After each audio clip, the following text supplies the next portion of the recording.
Hello everyone, आप सारे लोगों का स्वागत है आपके अपने चैनल 11.pedia पर। जैसा कि आप सभी लोगों को पता है, यह चैनल आपके लिए बी बॉस से जुड़ी हर एक इन्फॉर्मेशन को प्रोवाइड करती है और साथ ही साथ आपको स्टडी मटेरियल क्लास 6 टू लेकर के 12 तक के जो है सीबीएसई, बीएसईबी तथा बी बॉस के स्टूडेंट के लिए प्रोवाइड कराने का काम करती है। तो जैसा कि आप सभी लोगों को पता है, आज यानी कि 27 अगस्त को आपका फिजिक्स और बायोलॉजी का एग्जाम हुआ था। जो भी दिसंबर 2024 के बच्चे थे उनका, ठीक है, तो उनका मैं 100% करेक्ट आंसर की लेकर के आ गया हूं आप लोगों के लिए। और आपके जितने भी, ठीक है, जितने भी एग्जाम वगैरह होते हैं सभी का एकदम 100% करेक्ट आंसर की जो है आपको इस चैनल पर उपलब्ध हो जाएंगे। तो आप लोग जरूर से जरूर उनको देखें और अपना कितना मार्क्स आया है आप लोग पता कर ले। ठीक है, तो आज मैं बिना किसी देरी के चलिए स्टार्ट करते हैं। जो आपका 35 एमसीक्यू था उसमें से आपके कितने नंबर आए हैं और उनका एक एक का मैं करेक्ट आंसर जो है बताने वाला हूं। अगर आपको इस आंसर का जो है पीडीएफ वगैरह भी चाहिए तो आप दिए गए व्हाट्सएप नंबर पे कांटेक्ट कर सकते हैं। तो ये देख सकते हैं आप लोग, फिजिक्स का है जो 2025 में आपका एग्जाम हुआ और वो दिसंबर 2024 सेशन का था। ठीक है, तो सबसे पहले मैं विद्यार्थियों के लिए जो कुछ इंस्ट्रक्शन वगैरह होता है वो भी मैं आप लोगों को बता देता हूँ। ठीक है, इंस्ट्रक्शन क्या होता है, किस प्रकार से होता है। ठीक है, तो सबसे पहला जो है हमारा वो है परीक्षार्थी यथासंभव अपने शब्दों में उत्तर दे। ठीक है, तो सबसे पहला क्या है कि परीक्षार्थी यथासंभव अपने शब्दों में उत्तर दे। और दूसरा है आपका कि दाहिनी ओर मार्क्स अंकित रहता है। तीसरा है आपका कि 15 मिनट जो है आपको अतिरिक्त समय दिया जाता है किसी भी, ठीक है, किसी भी एग्जाम को जो है कंडक्ट करने के लिए। किसी भी एग्जाम को कंडक्ट होने से पहले आपको 15 मिनट क्वेश्चन को पढ़ने वगैरह के लिए दिया जाता है। तो आप लोग अच्छे से क्वेश्चन वगैरह को पढ़े। ठीक है, उसके बाद मैं बात करता हूं आगे कि आपका जो है अगला जो है हमारा, तो आप लोग उत्तर हिंदी और इंग्लिश में दे सकते हैं। ठीक है, आप किसी भी सब्जेक्ट का जो है हिंदी और इंग्लिश में आंसर आप दे सकते हैं। बस इंग्लिश का जो है आपको ओनली इंग्लिश में देना है और हिंदी सब्जेक्ट का आपको हिंदी में देना है। तो चलिए अब हम लोग बिना किसी देरी के स्टार्ट करते हैं अपने क्वेश्चन का। तो सबसे पहला जो क्वेश्चन है हमारा वो है कि कोणीय संवेग का जो है विमीय सूत्र क्या है। तो आपको इधर राइट साइड में जो है प्रॉपर आंसर भी नजर आ रहा होगा। ठीक है, तो पहला का आंसर हो जाएगा आपका बी नंबर। आप सभी लोग 100% जो है अपना मिला लीजिए। ठीक है, अगला है आपका निम्न में से कौन ऊर्जा का सही मात्रक नहीं है। तो ऊर्जा का जो है कौन सही मात्रक नहीं है, तो वो हो जाएगा हमारा किलोवाट घंटा। किलोवाट घंटा आप सभी लोगों को पता ही है किसका मात्रक है, तो शक्ति का मात्रक है। ठीक है, तो आप सभी लोग देख पा रहे होंगे कि यह जो मात्रक है यह हमारा शक्ति का मात्रक रहने वाला है। आगे हमारा दो सदिश ए और बी एक दूसरे पर समकोण है, तब जो हमारा, ठीक है, क्या होगा, तो वो हमारा हो जाएगा A dot B is equal to 0 हो जाएगा, डी नंबर हमारा। ठीक है, अगला क्वेश्चन है हमारा 4 नंबर में, कार्य बराबर होता है। तो कार्य किसके बराबर होता है, तो एफ डी कॉस थीटा का कार्य जो है बराबर होता है, यानी आपका जो है सी नंबर ऑप्शन करेक्ट हो जाएगा। पारसेक का मात्रक क्या है, ठीक है, the unit of parsec is equal to, ठीक है, तो आपका 5 नंबर का जो आंसर हो जाएगा वो हो जाएगा डिस्टेंस यानी कि दूरी। ठीक है, बी नंबर। अगला क्वेश्चन है हमारा,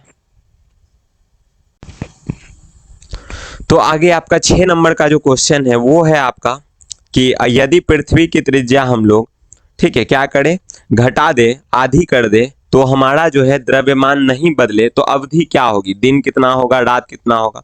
तो इसका जो करेक्ट आंसर है वो हो जाएगा आपका कि दिन की भी अवधि जो है वो बदलकर 6 घंटा हो जाएगा। ठीक है, कितना हो जाएगा, 6 घंटा हो जाएगा। चलिए तो आगे के क्वेश्चन को हम लोग देखते हैं। 7 नंबर में हमारा राइट साइड में आपको जो है प्रॉपर तरीके से जो है आंसर वगैरह दिख रहा होगा। ठीक है, ये हमारा क्वेश्चन जो है थोड़ा सा इसको पहले ठीक कर लेते हैं। ठीक है, तो चलिए देखिए अब जो है हमारे आपके सामने आपको नजर आ रहा होगा 7 नंबर का क्वेश्चन। ठीक है, 7 नंबर में बोला जा रहा है कि द्रव्यमान m तथा त्रिज्या r वाले ठोस गोले से गुजरते हुए अक्ष के परितः जड़त्व आघूर्ण क्या होगा। ठीक है, तो 7 नंबर का जो आपका आंसर हो जाएगा वो हो जाएगा आपका 5/2, ठीक है, सॉरी 5/3 हो जाएगा आपका। इसमें जो है क्वेश्चन में थोड़ा सा जो है डाउट लग रहा है मुझे, तो दो आंसर मैं बता देता हूं, या तो ये होगा आपका 2 बी नंबर या डी नंबर। इसको आप लोग एक बार रीचेक कर लीजिएगा। ठीक है, तो इसको आप लोग 7 नंबर को मार्क कर लीजिए, इसको आप लोग चेक वगैरह कर लीजिएगा, ठीक है। तो आगे मैं चलता हूँ 8 नंबर में, यदि किसी द्रव्य का पृष्ठ तनाव T है, ठीक है, तनाव किसको बोलते हैं, टेंशन को, ठीक है, वृद्धि A है तो उसकी पृष्ठ ऊर्जा में वृद्धि होगी। तो इसका जो करेक्ट आंसर हो जाएगा वो हो जाएगा बी नंबर आपका AT, ठीक है।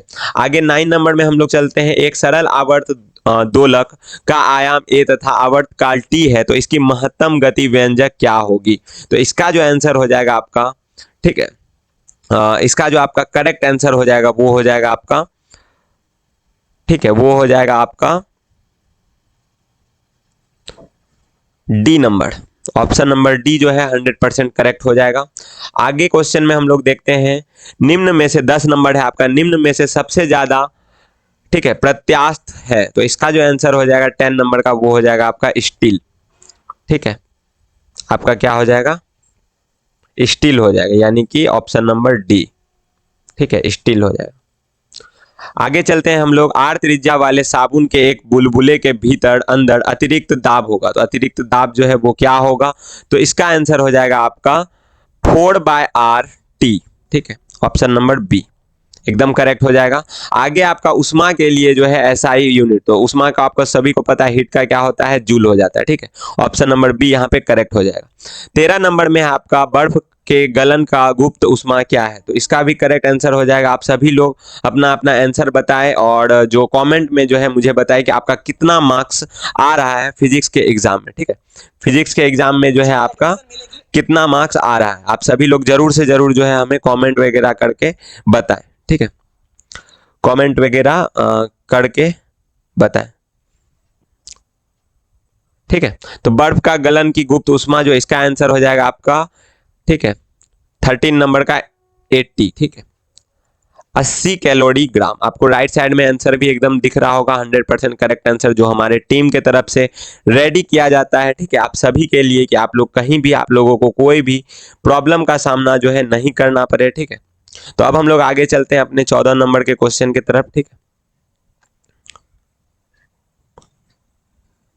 देखिए 14 नंबर में है आपका उष्मा तरंग की गति क्या है, तो इसका आंसर हो जाएगा 14 नंबर में जो हो जाएगा वो हो जाएगा आपका, ठीक है, किसके बराबर हो जाएगा, तो 14 नंबर में आपका ऑप्शन नंबर सी जो है प्रकाश तरंग के बराबर हो जाएगा, ठीक है। आगे हम लोग देख लेते हैं 15 नंबर में, ध्वनि तरंग डैश की घटना को नहीं प्रदर्शित करती है, तो ध्वनि तरंग किसकी घटना को नहीं प्रदर्शित करती है, तो ऑप्शन नंबर डी जो हो जाएगा ध्रुवन, यानी कि पोलराइजेशन को ये कंसीडर नहीं करता है। 16 नंबर में है आपका, 16 नंबर क्वेश्चन में आपको दिख पा रहा होगा, ठीक है, एक आदर्श गैस का दाब, ठीक है, एक आदर्श गैस का दाब, ठीक है, P उसके प्रति इकाई आयतन का माध्य गतिज ऊर्जा K का आपसी समीकरण होता है। तो इसका आंसर क्या हो जाएगा, ठीक है, इसका जो आंसर हो जाएगा वो हो जाएगा आपका 3/2K, ठीक है, और इसका C और D दोनों हो सकते हैं, आप लोग एक बार रीचेक कर लीजिएगा इसको, ठीक है।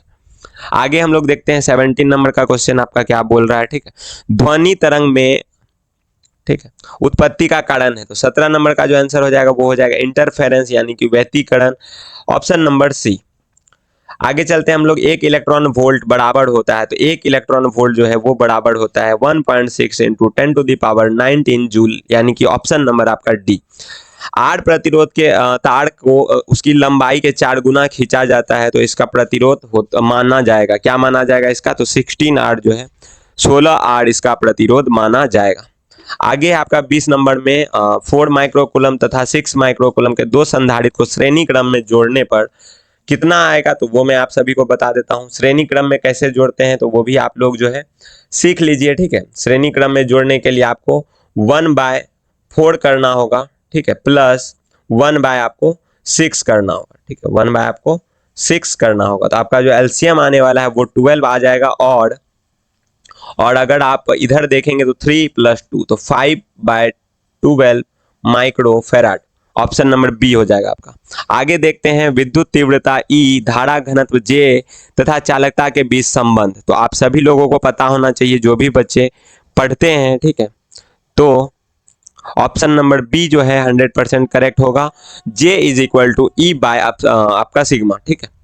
अगला है आपका एक लेंस की क्षमता 4 डायोप्टर है तो इसकी फोकस दूरी क्या होती है, तो आप सभी लोगों को पता है यहाँ पे कौन सा फॉर्मूला लग जाएगा, ठीक है, F is equal to 1/d, ठीक है, 1/d। तो 1/4 हो जाएगा आपका क्या मीटर में, तो सेंटीमीटर में कन्वर्ट करेंगे तो आपका 25 सेंटीमीटर जो है आंसर आ जाएगा।